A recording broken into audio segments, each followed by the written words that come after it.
Everybody, welcome back to the channel. So as we know, a lot of the prop firms coming in at the moment, their business model heavily relies on traders failing the challenges. Now, if we look at historically what prop firms are about, they were obviously institutions who took people on board. They had a trading desk, they went through some form of evaluation process, they guided, mentored them, and then put them onto actually the trading, worked with them in risk management teams and account teams to make sure they're all placing the right trades and not over leveraging or over trading. And that model's kind of disappeared from a lot of the prop firms coming on at the moment. But there is one out there that still sticks almost true to that principle, and that's Audacity Capital. So I want to take a quick look at them today, see how they actually compare, and if they're a viable solution that I want to look forward to in the future.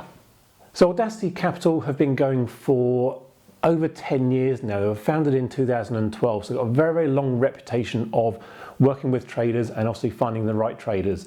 Now, looking at the stats, they do claim that the majority of their traders are profitable, and compare that to some of the challenge prop firm models when the majority of traders are unsuccessful. Now, the thing that stands Audacity Capital apart from the rest of the prop firms is, rather than just paying a fee and going in and doing it yourself, they will actually have an interview process with you to make sure you are at least capable as a trader and understand the fundamentals of trading and risk management. Because as we know, the key to being successful as a trader is managing your risk and not getting caught by massive drawdowns. So by having that interview process, it really does filter out, and obviously a good interviewer will be able to get through very quickly to understand about the trading mentality, the psychology, the setups, etc., and find out if they are a right fit for the company. Obviously, they won't take anybody on who's not a right fit for them. Now, I've not gone through a trading interview myself. I think back to a long time ago, I was going for a coaching role with a particular trading company, and I wanted to make myself sound like the best person in the world by answering every question the most technical way possible. Now, they asked me a very simple question, like defining what a uptrend was. And I went absolutely ballistic on all of these parameters and what it could be, rather than the most basics of higher lows.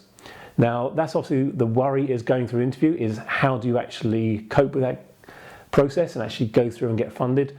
But I'm sure it's going to be quite straightforward, and you never know, I might go through that very soon. Now, up until now, my preference has always been looking for the challenge model, not really worrying about the scaling side of things. Normally because you have to start off with very, very small equity accounts and build up by getting sort of 10% every single month, and also then scaling the account and as you go through. A lot of them don't give time limits, which is obviously quite nice.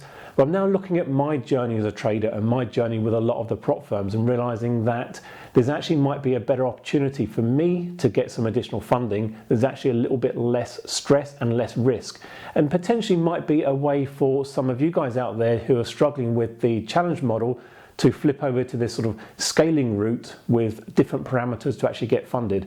Now, I'm not going to go through the whole metrics of the funding at the moment. I might probably do another video on that. Just want to look at the overall journey of comparing Audacity Capital and a prop firm X, I'll call it, just a generic prop firm on a challenge model. Now, if we were to embark on a 6-month journey with Audacity Capital, then in month 1, we're almost fully funded. We're obviously working on a $15,000 account, and we need to get 10% to double that and obviously get a profit split. Now, next month, we're on to a $30,000 account, and so on until you get up to $500,000.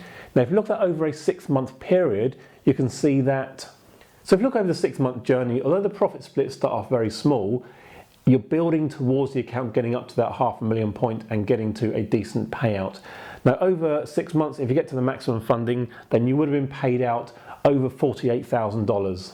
So we compare that to a standard prop firm who's looking to get a 8 to 10% in the first phase, 5% in the second phase. A lot of people manage to do it quicker than that, but for me personally, I've always taken almost the maximum amount of time because I've had other commitments and other trading things getting in the way. So if we look at that as an example, as a journey, then the first 2 months, we actually wouldn't earn anything at all. We'd literally been trading, getting our 10% growth and getting 0 profit splits. And if we're on a $100,000 account, then we're at the point of 10% growth, $10,000 and an $8,000 profit split. Now again, as we go through, a lot of the accounts would actually scale up. So we'd actually get to a point of $125,000, let's say, and obviously taking a profit split, 80-20, over $11,000. So we can see here in that model, the total pay to that trader in that 6 months is just over $35,000. purely because the first 2 months you were getting no money at all. Yes, you're then catching up, but because on the Audacity Capital, you're now at a $500,000 account, you haven't got to go and do another challenge to get additional funds to be able to build up to where you want to be. Now, one of the concerns a lot of people raise is having to pay a monthly subscription fee of £99. And that's to get access to much better platforms and all of the tools. And because of that, there are no commissions and no swaps, and the spreads are a lot tighter, so you're getting much better in the market. So if you're looking at trading this over a period of time, then the actual money you would save by not having to pay those swaps and those fees would probably be far more than £99 you actually have to pay out. So although it's not nice to pay a subscription fee, on the flip side to that, your profit split share should be significantly better and get to the end goal quicker. So very quickly, to start off, you need the interview. You pay a £199 fee to get started and a £99 monthly subscription fee. You start off with a $15,000 account. The profit split is 50-50, and I'll see the account doubles every time you hit 10%, and it continues until you get up to the $500,000 account. So definitely it's worth considering if you are struggling with some of the challenges and want to have that longer process to get to the funding, especially if you're still learning some of the skills and you're not comfortable trading that sort of max account straight away. You're not comfortable trading $100,000, $200,000. It gives you the ability to just get the brain used to those lower figures and those lower pip sizes and build up to where you want to be. So hope you enjoyed today's video, and I'll catch up with you again very soon. Cheers.